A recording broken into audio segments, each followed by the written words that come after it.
Hello everyone, ನಮಸ್ತೆ. Welcome back to my another mini blog. ನಮ್ಮ ಮನೆಯ ಗಾರ್ಡನ್ ಮಿನಿ ಬ್ಲಾಗ್ ಸೀರೀಸ್ಗೆ ನಿಮ್ಮೆಲ್ಲರಿಗೂ ಮತ್ತೊಮ್ಮೆ ಸ್ವಾಗತ. ನಮ್ಮ ಮನೆಯಲ್ಲಿ ಈ ಥರ ಗಿಡಗಳು ಬೆಳೆಸೋದಕ್ಕೆ ಎಲ್ಲರಿಗೂ ಇಷ್ಟ ಆಗುತ್ತೆ. ಮನೆ ಒಳಗಿರೋದಕ್ಕಿಂತ ಈ ಥರ ತೋಟದಲ್ಲೇ ಟೈಮ್ ಸ್ಪೆಂಡ್ ಮಾಡ್ತೀವಿ ಅಂತ ಹೇಳ್ಬೋದು. ಹಾಗೆ ನಾನೇನಕ್ಕೆ ಈ ಥರ ಮಿನಿ ಬ್ಲಾಗ್ನ ನಿಮ್ಮ ಜೊತೆಗೆ ಶೇರ್ ಮಾಡ್ತಾ ಇದ್ದೀನಿ, ಅದ್ರ ಹಿಂದೆ ಇರೋ ಉದ್ದೇಶ ಏನು ಅಂತ ಅಂದರೆ, ನನ್ನ ವ್ಲಾಗ್ಸ್ ಮೂಲಕ ನೀವು ಸ್ವಲ್ಪನಾದರೂ ಇನ್ಸ್ಪೈರ್ ಆಗಿ ಗಿಡಗಳನ್ನ ಬೆಳೆಸಲಿ ಅಂತ. ಅದರಲ್ಲೂ ಇಂಡಿಯಾದಿಂದ ಯಾರಾದರೂ ನನ್ನ ವ್ಲಾಗ್ಸ್ ನೋಡ್ತಾ ಇದ್ರೆ ಈ ಮೂಲಕ ಒಂದೇ ಒಂದು ರಿಕ್ವೆಸ್ಟ್ ಮಾಡ್ಕೊತೀನಿ, ಮನೆ ಮುಂದೆ ಒಂದು ಗಿಡ ನೆಡಿ, ಆ ಗಿಡ ಮರ ಆಗಿ ನಾವಿರ್ತೀವೋ ಬಿಡ್ತೀವೋ ನಮ್ಮ ಮಕ್ಳಿಗೆ ನೆರಳಾಗಿರಲಿ ಅಂತ ಹೇಳ್ಬಿಟ್ಟು.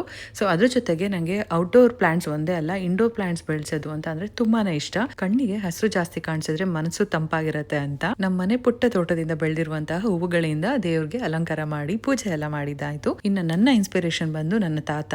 ನಾನು ತುಂಬ ಸಣ್ಣವಳಿರ್ಬೇಕಾದ್ರೆ ಅವರು ವ್ಯವಸಾಯ ಮಾಡ್ತಾ ಇದ್ರು. ಅದು ತುಂಬಾನೇ ಖುಷಿ ಕೊಡ್ತಾ ಇತ್ತು. ನಾನು ದೊಡ್ಡವಳಾದ್ಮೇಲೆ ಸಾಧ್ಯವಾದಷ್ಟು ಈ ಥರ ಒಂದು ಪುಟ್ಟದಾಗಾದ್ರೂ ವ್ಯವಸಾಯ ಮಾಡಬೇಕು ಅಂತ.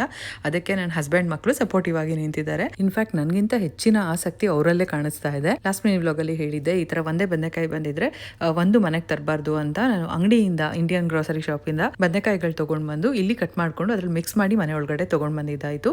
ನೆಕ್ಸ್ಟ್ ದಿನ ಎಣ್ಗಾಯಿ ಮಾಡಿದೆ. ಇನ್ನು ಇವತ್ತು ನಮ್ಮ ಮನೆಗೆ ಫ್ರೆಂಡ್ ಫ್ಯಾಮಿಲಿ ಬರ್ತಾ ಇದ್ದಾರೆ. ಅವರಿಗೋಸ್ಕರ ನಾನಿಲ್ಲಿ ಅಡುಗೆ ರೆಡಿ ಮಾಡ್ತಾ ಇದ್ದೀನಿ. ಬದನೆಕಾಯಿ ಕಟ್ ಮಾಡ್ಕೊಂಡು ಬಂದಿದ್ದು ಇವತ್ತೇ ಎಣ್ಗಾಯಿ ಮಾಡೋಣ ಅಂತ ಪ್ಲಾನ್ ಇತ್ತು. ಆದರೆ ನಮ್ಮ ತೋಟದಲ್ಲಿ ಬಾಳೆ ಎಲೆ ಇರೋದ್ರಿಂದ ಬಾಳೆ ಎಲೆನಲ್ಲಿ ಊಟ ಹಾಕೋಣ ಅಂತ ಹೇಳ್ಬಿಟ್ಟು ಮೆನು ಚೇಂಜ್ ಮಾಡಿಕೊಂಡು ನಾನಿಲ್ಲಿ ಹಬ್ಬದ ಅಡುಗೆ ಮಾಡಿದ್ದೀನಿ. ಒಬ್ಬಟ್ಟು, ಮಸಾಲೆ ವಡೆ, ಚಿತ್ರಾನ್ನ, ನುಗ್ಗೆಕಾಯಿ ಬೇಳೆ ಸಾಂಬಾರು, ಅನ್ನ, ಒಬ್ಬಟ್ಟು, ರಸಮು, ಬೀನ್ಸ್ ಪಲ್ಯ. ಈ ತರ ಅಮೆರಿಕಾಗೆ ಬಂದ್ಮೇಲೆ ಇದೇ ಮೊದಲನೇ ಸರಿ ಬಾಳೆ ಎಲೆನಲ್ಲಿ ಊಟ ಮಾಡ್ತಾ ಇರೋದು. ಅದರಲ್ಲೂ ನಮ್ಮ ತೋಟದಲ್ಲಿ ಬೆಳೆದಿರುವ ಬಾಳೆ ಗಿಡದಿಂದ ಬಾಳೆ ಎಲೆ ಕಟ್ ಮಾಡ್ಕೊಂಡು ಊಟ ಮಾಡ್ತಾ ಇರೋದು. ಅದ್ರ ಜೊತೆಗೆ ಫಸ್ಟ್ ಟೈಮ್ ಫ್ರೆಂಡ್ಸ್ ಜೊತೆ ಶೇರ್ ಮಾಡ್ಕೊತಾ ಇದೀವಿ ಅನ್ನೋ ಒಂದು ಖುಷಿ. ಇಲ್ಲೂ ಅಂಗಡಿಗಳಲ್ಲಿ ಬಾಳೆ ಎಲೆ ಸಿಗುತ್ತೆ, ತಗೊಂಡ್ ಬಂದು ಊಟ ಮಾಡೋಣ ಅಂತಂದ್ರೆ ಮನಸ್ಸೇ ಬರಲ್ಲ. ಫುಲ್ ಡಾರ್ಕ್ ಗ್ರೀನ್ ಕಲರ್ ಆಗೋಗಿರುತ್ತೆ, ಕೆಲವೊಂದ್ಸರಿ ಕಪ್ಪು ಕಲರು ಆಗೋಗಿರುತ್ತೆ. ಹಾಗಾಗಿ ಅವತ್ತು ತಿಂದಿರ್ಲಿಲ್ಲ. ಅದರಲ್ಲೂ ಇಂಡಿಯಾಗೆ ಕಾಲ್ ಮಾಡಿದಾಗ ಫ್ಯಾಮಿಲಿನಲ್ಲಿ ಫಂಕ್ಷನ್ಗೆ ಹೋಗ್ಬಿಟ್ಟು ಬಂದ್ವಿ. ಇವತ್ತು ಬಾಳೆ ಎಲೆ ಊಟ ತುಂಬ ಚೆನ್ನಾಗಿತ್ತು ಅಂತೆಲ್ಲ ರೇಗಿಸ್ತಿರ್ತಾರೆ. ಅವಾಗಂತೂ ತುಂಬಾ ಬೇಜಾರಾಗಿ ಮಿಸ್ ಮಾಡ್ಕೊತಾ ಇರ್ತೀವಿ.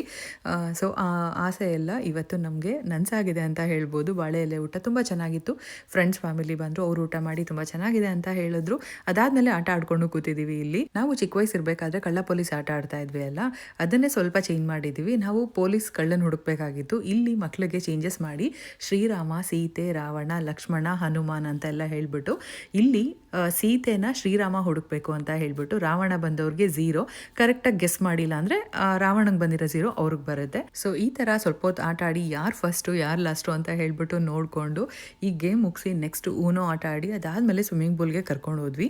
ಮಕ್ಳಿಗಂತೂ ಈ ಸಮ್ಮರ್ ಹಾಲಿಡೇಸಲ್ಲಿ ಎಷ್ಟು ಆಕ್ಟಿವಿಟಿ ಕೊಟ್ಟರು ಕೂಡ ಕಮ್ಮಿನೇ ಅಂತ ಹೇಳ್ಬೋದು. ಇಂಡಿಯಾದಲ್ಲಿ ಇದ್ದಿದ್ರೆ ಫ್ರೆಂಡ್ಸು ಫ್ಯಾಮಿಲಿ ಅಂತ ಬ್ಯುಸಿ ಆಗಿರೋರು ಅದು ನೆನಪಿಗೆ ಬರ್ದಿರೋದಕ್ಕೋಸ್ಕರ ಈ ಥರ ಆಕ್ಟಿವಿಟಿನಲ್ಲಿ ಬ್ಯುಸಿ ಮಾಡಿಬಿಟ್ಟಿರ್ತೀವಿ. ಸೊ ಇವತ್ತಿನ ಮಿನಿ ಬ್ಲಾಗ್ ಇದಾಗಿತ್ತು. Thank you for watching. Bye.